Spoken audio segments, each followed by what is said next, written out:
Well, boys, Microsoft is about to be scorching your corneas and popping your tear ducts because they are now upgrading from standard HDR to Dolby Vision. I'm going to get into a little bit of the nitty-gritty, squeeze-a-titty technical specifications, what the difference is between standard HDR or high dynamic range, and this new technology that they're looking at implementing into their consoles. I do say consoles plural, as it is also coming to the Series S. Then we'll discuss, then I'll whore myself out for you guys to subscribe, and then we'll move on with our days. Let's get it.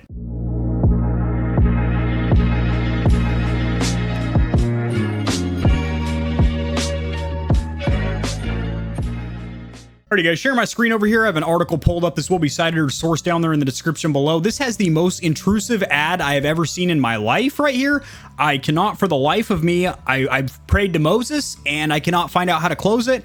I don't have an ad blocker on my router or else I would be blocking this, but then again, it would just be a big black or gray box right here where the ad's supposed to pop up. So it would still be, it would actually be blocking more of my screen. Anyway, sidebar, I know, but very annoying. So Microsoft is working on Dolby Vision HDR support for the Series S and X. Now, that is impressive that it's coming to the Series S, considering that only has slightly over 4 teraflops of graphical performance, which is not a lot, but again, I say it all the time, that little $300 budget banger hits well above its weight class. Now, the Series X is not too impressive or out of the our expectations at a 12.1 teraflop, basically mini gaming PC, and run Dolby Vision, but with the Series S, that you know, like Uncle Jesse at the family barbecue, that'll sneak up behind you. This is the first time a gaming console will use this type of technology. So as of current, and even last generation on the 8th generation home consoles, which is the PlayStation 4 and the Xbox One, and the Switch as well, the PS4 Pro and the Xbox One S and X, it's not Series, the One S and X from last generation, they did HDR as well, but you had to have a television, of course, that supports HDR. Now, the standard is called HDR 10. One step up above that is HDR 10 plus, and then the top tier, the flagship, if you will, for high dynamic range is called Dolby Vision HDR. So when you're shopping for a television, you want to make sure that that bad boy or girl, I don't want to assume the gender of your television, it has Dolby Vision. Now, exactly what HDR does is gives you those really dark blacks to where it almost looks like the screen is completely off, those really bright whites, which in combination with something like an OLED or QLED panel that uses individually lit particles instead of having an LED backlight, really makes colors pop in different sectors or parts of the TV or monitor that you're looking at. And then also colors look very, very rich and vibrant. So this article also mentions the fact that this will also apply to applications as well. So if you're using streaming services like Netflix that do support also Dolby Vision, then you will now be able to use that on your console. I think for a lot of people, they just use their television, their smart TV, for the streaming applications like HBO Max or Disney Plus, Netflix, because that saves storage space on your console by not having them there.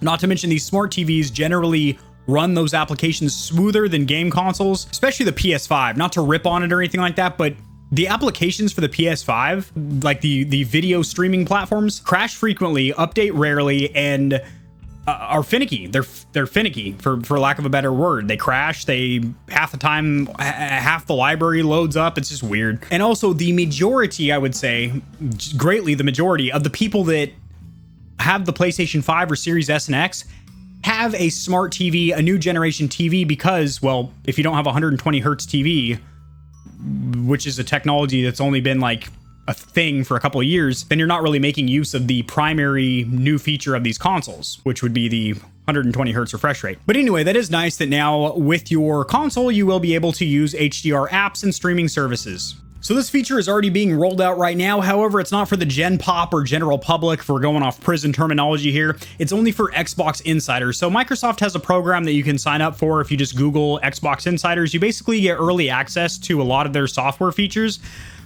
which is, I get it for some things, but there's a lot of features that Microsoft rolls out that should be available day one for every single Xbox owner and user, but they're not. They're only for Xbox Insiders. For example, when free-to-play games finally were free to play on the Xbox, where you did not need an Xbox Live Gold subscription, that was only for insiders for 3 months. And then everyone else that doesn't have Live Gold or Game Pass, got access to it. Which is crazy because Xbox was literally the last console that was still charging for a subscription service to play free-to-play games such as Fortnite, Warzone, Apex Legends, etc. But anyway, this is by invitation only for Xbox insiders, so you'll have to wait for Microsoft release to the public. And then this paragraph talks about how you are going to need a TV that supports this technology. This part can be tricky since not every television supports Dolby Vision HDR. For instance, Samsung ain't hung. Their TVs don't support this tech yet. On the other hand, LG's TVs, I have an LG by the way, do support Dolby Vision, but only the 21 models supported at full 4K 120. Ooh.